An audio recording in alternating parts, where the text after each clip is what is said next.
Hello everyone. आज से हम एक नई सीरीज शुरू करने जा रहे हैं इंडियन मॉडर्न हिस्ट्री की, जिसमें हम ग्राफिकली समझेंगे पूरे इंडियन मॉडर्न हिस्ट्री को। इसमें अप्रोक्सीमेटली 100 लेक्चर्स आएंगे। सो अगर आप और भी चैप्टर्स देखना चाहते हैं तो इस चैनल को लाइक एंड सब्सक्राइब ज़रूर करें। पहला चैप्टर है औरंगज़ेब की मौत, जब मुगल सल्तनत ने अपनी आखिरी सांसें ली।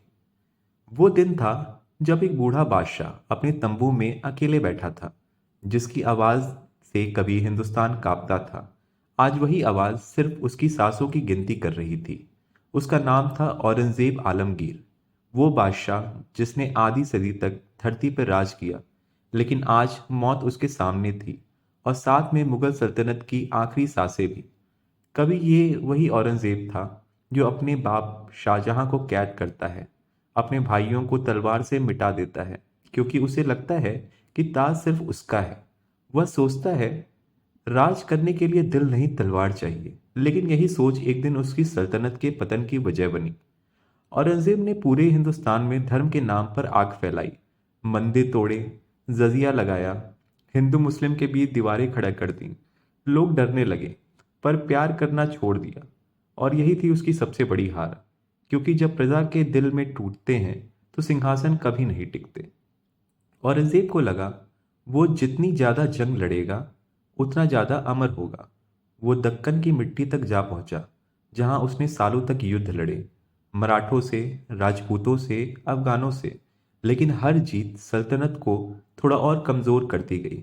खजाने खाली हुए, सैनिक थक गए, और जनता भूख से मरने लगी। जब वो बूढ़ा हो गया, एक तंबू में दक्कन की धूल में लेटा, कंधे पे सिर्फ एक पुराना कपड़ा, पास में एक कुरान, वो जो कभी सोने की छतों के नीचे सोता था, अब मिट्टी पर मौत का इंतजार कर रहा था। उसने अपनी वसीयत में लिखा, मेरे जनाजे पे कोई शाही खर्च मत करना। मैंने जिंदगी भर गुनाह किए हैं, अब एक साधारण कब्र ही काफी है। 1707 में औरंगजेब ने अपनी आखिरी सांसें ली, और उसी के साथ मुगल सल्तनत ने भी मरना शुरू कर दिया। उसके बेटों ने सत्ता की लड़ाई छिड़ गई। हर सूबे का नवाब बागी हो गया।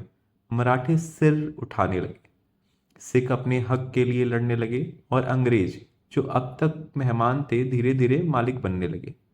औरंगजेब की सबसे बड़ी गलती यह थी, वो ताज को बचा सका पर देश को नहीं।